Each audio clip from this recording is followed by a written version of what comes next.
Congratulations, you just broke the ultimate glass ceiling. You're now one of 55 women running a Fortune 500 company, but here's what they don't tell you.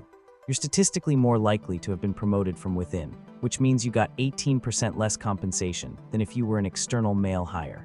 You'll face higher scrutiny, shorter tenure, and if your company struggles, you'll be blamed faster and fired quicker than any man ever would be. Welcome to the 11% Club, where making it to the top is just the beginning of a whole new level of discrimination. What we're seeing in 2025 is the illusion of progress. Yes, we crossed 11% for the first time, but the pace of change remains stubbornly slow. This minor uptick is not a signal that we can ease off our efforts. If anything, it shows the deep-seated nature of the barriers that still exist. At this rate, we won't see gender parity in Fortune 500 leadership until 2080. The most insidious part is that this isn't about women lacking ambition. 54% of women say they are very ambitious in their careers. But ambition alone isn't enough when the entire system is rigged against you. Men are hired based on potential and what we believe they can do, while women are hired and promoted based on what they've already accomplished. I've spent 15 years studying CEO succession, and what I've discovered is shocking. The same behaviors that get men promoted, assertiveness, risk-taking, self-promotion, are the exact behaviors that get women labeled as aggressive or not collaborative enough. It's a rigged game where the rules change depending on your gender. Today we're going to break down exactly how this system works, how 89% of Fortune 500 CEOs remain male despite women being 50% of the population. We'll show you the specific mechanisms that keep women out of power, using real data, real compensation packages, and real stories of systematic exclusion. Let's start with the numbers that Fortune doesn't want you to focus on. 2025 Fortune 500 list, 55 women CEOs out of 500. That's 11%. For context, women make up 56% of entry-level workers at these same companies. The pipeline argument is completely false. Women aren't leaving because they lack ambition or skills. They're being systematically filtered out at every promotion level. We call it the broken rung. Women are passed over for early management roles, which means the leadership pipeline gets filled with an overwhelming number of men. Here's where it gets interesting. Every single newly named female Fortune 500 CEO in 2025 was promoted from within their company. Meanwhile, men are more likely to be external hires. Why does this matter? Money. External hires earn 18 to 20% more than internal promotions. So when boards consistently promote women internally, but hire men externally, they're systematically paying women less for the same job. It's not coincidence, it's discrimination with plausible deniability. Let's look at the specific cases. CVS Health, ranked number 5 on the Fortune 500. Corinne Lynch led this company, the largest Fortune 500 company ever run by a female CEO. October 2024, she's out, replaced by David Joyner, who previously headed their pharmacy benefits business. The pattern is always the same. The woman gets promoted internally, expected to prove herself with existing resources. When things get challenging, the board loses confidence faster than they would with a male CEO. Then they bring in an external male, turnaround expert, with a bigger budget and more support. Duke Energy, Lynn Good retired after 20-plus years at the company. Celanese, Lori Ryerkirk stepped down. Ross Stores, Barbara Rentler stepped down, all replaced by men. Meanwhile, at Bath & Body Works, the company dropped off the Fortune 500 entirely after CEO Gina Boswell stepped down. Research shows that women receive higher performance ratings than men but get 8.3% lower ratings for potential. What is potential? It's where bias lives. It's where stereotypes about leadership get encoded into hiring decisions. Potential ratings strongly predict promotions, and women systematically get lower ratings. The MIT research is devastating. Women outperform men but are 14% less likely to be promoted. And here's the kicker. When male employees get passed over for promotion, they're 35 to 40% more likely to leave. When women get passed over, only 10% more likely to leave. The system literally rewards the gender that throws tantrums. Companies realize that men are flight risks when they don't get promoted, so they give men higher potential ratings, higher pay, and more promotions to retain them. Women, meanwhile, are seen as loyal soldiers who will stick around regardless of how they're treated. It's exploitation disguised as workplace harmony. Let's talk about who's really making these decisions. Fortune 500 boards remain male-dominated despite decades of diversity initiatives, and the CEO search firms. still run predominantly by white men who know what success looks like. Performance bias is so pervasive that it impacts decision-making at the highest levels. Traditional leadership traits are associated with male qualities like assertiveness and decisiveness. When women exhibit these same traits, they're seen as aggressive or difficult. When men exhibit them, they're seen as leadership material. Here's a stunning fact. There are 24 founder CEOs still running their Fortune 500 companies. Their companies generated over $800 billion in revenue last year. How many are women? 0. Not a single one. The search firm problem is real. When boards go external, they hire firms that have extensive networks built over decades by men for men. Cultural fit becomes code for looks like our previous CEO. These firms aren't maliciously sexist, but their networks and implicit biases consistently produce male candidates. I've seen board discussions where a highly qualified woman is described as lacking gravitas, while a less qualified man is praised for his executive presence. These are coded ways of saying, doesn't look like what we expect a CEO to look like. The same people who built this system are deciding who gets to change it. Now let's follow the money trail. Female officers working for male CEOs earn $46,500 less per year than male officers.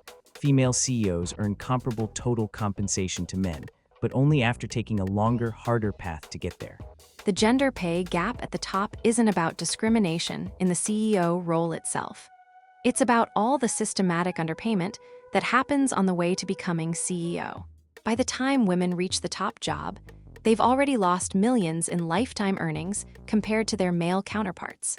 Research shows that female CEOs have significantly higher turnover rates, especially in their third and fourth years. They're given less runway, less support, and face higher scrutiny than male CEOs.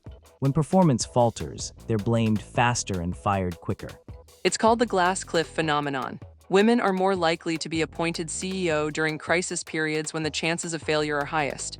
Then when they struggle with the impossible situation they inherited, it's used as evidence that women aren't cut out for leadership. The numbers don't lie about performance. Companies with female CEOs show equal or better performance metrics. Female-led companies tend to be more resilient during economic downturns. Yet boards still view female leadership as riskier than male leadership, despite all evidence to the contrary. Let's put a human face on these statistics. General Motors, ranked 18 on the Fortune 500, led by Mary Barra, the highest-ranked company run by a woman. Barra started at GM as an intern in 1980. She worked her way up for 34 years before becoming CEO. Mary Barra's story sounds inspiring until you realize that male CEOs routinely get hired from outside with much less industry experience. She had to be perfect for 3 decades to get the same opportunity that external male candidates get based on potential alone. That's not inspiration, that's systemic bias. Only 2 Black women lead Fortune 500 companies, Thasunda Brown Duckett at TIAA and Tony Towns-Whitley at SAIC. For context, Black women make up 7% of the U.S. population, but represent 0.4% of Fortune 500 CEOs. The intersection of race and gender creates even higher barriers. Black women face both racial and gender bias, making their path to the CEO suite nearly impossible. When we celebrate these 2 appointments, we need to remember that statistically, there should be 35 Black women leading Fortune 500 companies based on population alone. The mentorship gap makes everything worse. 80% of CEOs have had mentors, but men are more likely to mentor people who remind them of their younger selves. When 89% of CEOs are male, they're predominantly mentoring other men. After #MeToo, 60% of male managers became uncomfortable mentoring women one-on-one. They don't realize that by avoiding women, they're still part of the problem. Women get less access to sponsors, less mentorship, and fewer recommendations for high-visibility assignments that lead to CEO consideration. Here's the economic impact of this systematic exclusion. McKinsey research shows that $4.3 trillion could be added to the U.S. economy if gender parity is reached by 2025. We're literally leaving trillions on the table to preserve male power structures. Companies with diverse leadership consistently outperform their peers. They make better decisions, they're more innovative, they're more resilient. Yet boards continue to prioritize cultural fit over performance outcomes. It's not about maximizing shareholder value. It's about preserving existing power structures. The DEI backlash is making things worse. As companies retreat from diversity initiatives, women are losing ground they fought decades to gain. What's being framed as merit-based hiring is actually a return to the old boys network that created this problem in the first place. The merit argument is particularly insidious because it ignores all the ways that merit has been systematically undermined for women. When you're consistently given lower potential ratings, fewer high-visibility assignments, less mentorship, and shorter tenures, it becomes a self-fulfilling prophecy. So what's the solution? Some companies are setting hard targets, 30% women in leadership by 2030. Others are implementing blind recruitment processes. California mandated diverse boards. But real change requires dismantling the entire system. Band-aid solutions won't work. We need to fundamentally restructure how CEO succession works. That means diverse search firms, diverse boards, transparent succession planning, and accountability for gender equity outcomes. Until the people making decisions look different, the decisions won't change. Women need to advocate for themselves, but individual action isn't enough to overcome systemic barriers. Men in leadership must make conscious decisions to help close the gap. That means sponsoring women, giving them high-visibility assignments, and questioning their own biases in hiring and promotion decisions. The progress we've made is important, but we can't let incremental gains mask the massive systemic failures. 11% representation after decades of effort isn't success, it's evidence of how deeply entrenched these barriers are. We need to stop celebrating crumbs and start demanding the whole cake. Dr. McCollum, Rachel, Sarah, thank you for exposing the machinery behind this systematic exclusion. You've shown us that the Fortune 500's 89% male leadership isn't about merit or pipeline problems. It's about power structures designed to replicate themselves. When internal promotions systematically pay women less, when potential ratings encode gender bias, when search firms operate through old boys networks, the system isn't broken, it's working exactly as designed.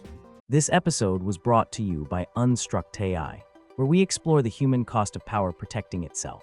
Today, we've seen how a system that claims to value merit actually systematically excludes half the population from leadership roles. The 55 women who have broken through to Fortune 500 CEO positions aren't proof that the system works. They're proof of how exceptional you have to be to overcome systematic discrimination. When billions in economic value are left on the table to preserve male power structures. When qualified women are consistently overlooked in favor of potential in men. When leadership pipelines are deliberately constructed to filter out half the talent pool, the real cost isn't just to the women who never get their shot. It's to every shareholder, every employee. Every innovation that never happens because the people making decisions chose comfort over competence, familiarity over performance, and power preservation over progress. The 89% isn't a statistic, it's a choice.